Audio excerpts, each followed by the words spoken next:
থাকে। এখান থেকে জীব শিক্ষার জন্যই এই লীলাটি করেছিলেন।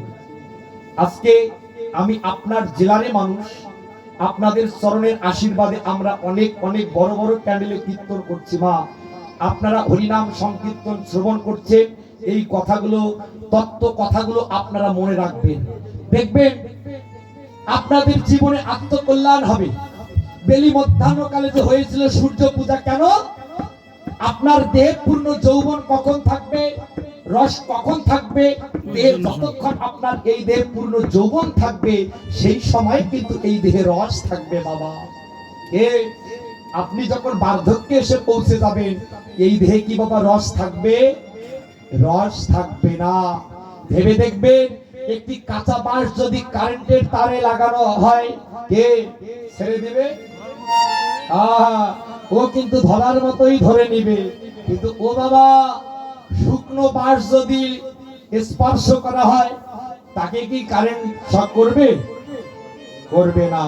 এই জন্য দেহে যখন আপনার রস থাকবে, আপনি সাধন ভজন সঠিকভাবে করবেন, বিশ্বপিতা ভগবান নিশ্চয়ই কৃপা করবে, আপনি ভগবানের চরণ প্রান্তে পৌঁছে যাবেন। কিন্তু বাবা, যে রস ধরে রাখতে হবে এই দেহের মাঝে, সেই রসটি আমরা ধরে রাখতে পেরেছি? রস কিন্তু ধরে রাখতে পারিনি। ও মায়েরা, আপনারা আখ চিনেন? চিনেন? আখ থেকে রস হয়, ওই রসকে ধ্যান করলে চিনি হয়, চিনিকে ধ্যান করলে গুড় হয়, ওই চিনিকে ধ্যান করলে মিশরি হয়, মিশরিকে ধ্যান করলে সিদা মিশরি হয়, সিদা মিশরি যখন ধ্যান করা হয় বাবা, তার থেকে ওলা প্রস্তুত হয়। ভেবে দেখবেন, ওলায় যখন পরিণত হয় এই রস, আর কিন্তু ধ্যান চলে না, তবে বসে বসে তখন খাবার পালা। কিন্তু বাবা, আপনি এই রসের ধ্যান জানেন না, তাহলে আপনি এই যে চিনি, এই মাখন ইত্যাদি ইত্যাদি মিশরি আপনি কেমন করে প্রস্তুত করবেন? মা, ভেবে দেখবেন, যখন দুর্গা পূজা হয়, আপনারা নিশ্চয়ই নাড়ুমোয়া প্রস্তুত করেন। গুড়ের ধ্যান কি সব মায়েরাই জানে? সব মায়েরাই জানে না। যে মা জানে না গুড়ের ধ্যান পদ্ধতি, সেই মা কি করে, পাশের বাড়ি থেকে এক দিদিকে নিয়ে এসে ওই গুড়কে ধ্যান করিয়ে নিয়ে তারপরে নাড়ুমোয়া প্রস্তুত করে।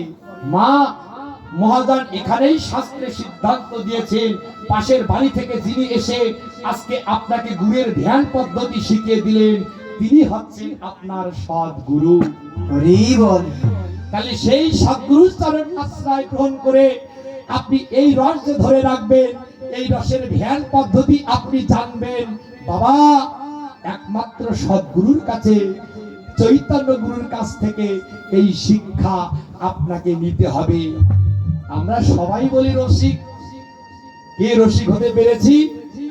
হতে পারিনি। মহাজন বললেন, ওরে রসিক রসিক সবাই কহে, কেহ তো রসিক নয়, আর ভাবিয়া গুনিয়া বুঝিয়া দেখিলে কোটিতে গটিক হয়।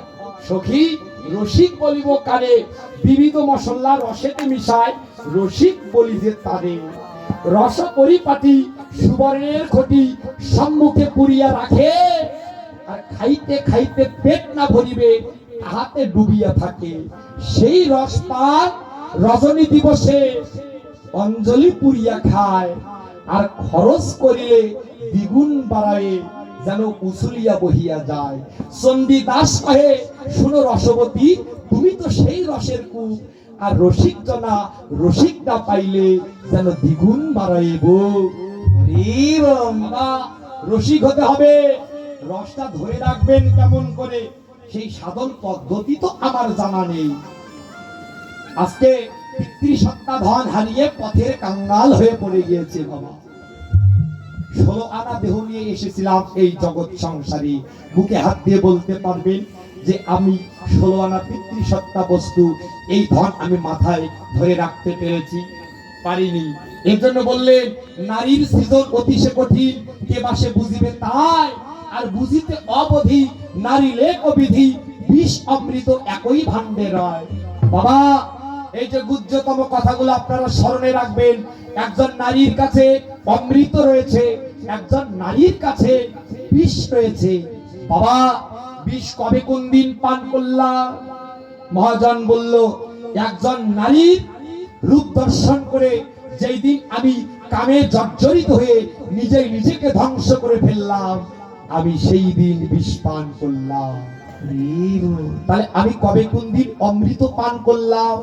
মহাজন বললেন, সেই নারীর অর্থাৎ সেই মায়ের বক্ষ সুধা পান করে এই জগৎ সংসারে আপনি আমি আজকে দেহ ধারণ করিয়া আছি, ইহাই হচ্ছে বাবা অমৃত পান। তাহলে এই যে সেই কৌশল আমাদেরকে ধরে রাখতে হবে, জানতে হবে। বললেন, যেমন দীপিকা উজারে অধিকা, ভিতরে অনল শিখা, আর পতঙ্গ দেখিয়া পরায়ে উড়িয়া, উড়িয়া মরায়ে পাখা। বাবা, ভালো খেতে কার না মন চায়? কে? সবাইরে মন চায়। ভালো বস্ত্র পরার কার না স্বাদ জাগে? সবাইরই স্বাদ জাগে। ঠারে ঠারে কইব কথা, আর বুঝিবেন সব রসিক শ্রোতা, আর না বুঝিবেন কেবল এই জগতে আমার মতো মুরো। বাবা, এই যে প্রচন্ড শীতের মধ্যে আজকে আপনারা কৃষ্ণ কথা শ্রবণ করছেন। রাত কটা বাজে রে ছোট? দুটো? ঘড়ি তো হাতে নেই। কটা বাজে? আচ্ছা মায়েরা, মনে করেন রাত দুটোয় কীর্তন শেষ হয়ে গেছে। বাবা, এখন রাত দুটোর পরে আপনারা গৃহে ফিরে এসেছেন, প্রচন্ড শীত, আপনার এমন সুন্দর দেহখানা ঠান্ডা হয়ে গেছে, শীতল হয়ে গেছে। আপনি মনে মনে ভাবছেন, আহা, একটু খড়গুলো একত্রিত করে যদি অগ্নি প্রজ্বলন করতে পারতাম, যদি এমন শীতল দেহখানা যদি তাপ দিতে পারতাম, তাহলে কত না আনন্দ হতো, আমি সুখ শান্তি পেতাম। আপনি কি করেছেন? খড়গুলো একত্রিত করে আপনি অগ্নি প্রজ্বলন করে আপনার এই শীতল দেহখানাকে তাপ দিচ্ছেন। বাবা, আগুনের লেলিহান শিখা উপরে উঠছে, আর এদিকে কি হলো? কীট পতঙ্গের দল যারা সেই আগুনের লেলিহান শিখাকে অমৃতের সাগর ভেবে আগুনের চতুর্দিকে কীট পতঙ্গের দলগুলো কিন্তু বাবা ঘুরতে থাকে। তারা মনে মনে ভাবে, আহা, এই বুঝি হচ্ছে অমৃতের সাগর। এই অমৃতের সাগরে যদি ডুব দিতে পারতাম, তাহলে স্বাদের জন্ম আমার ধন্য হয়ে যেত।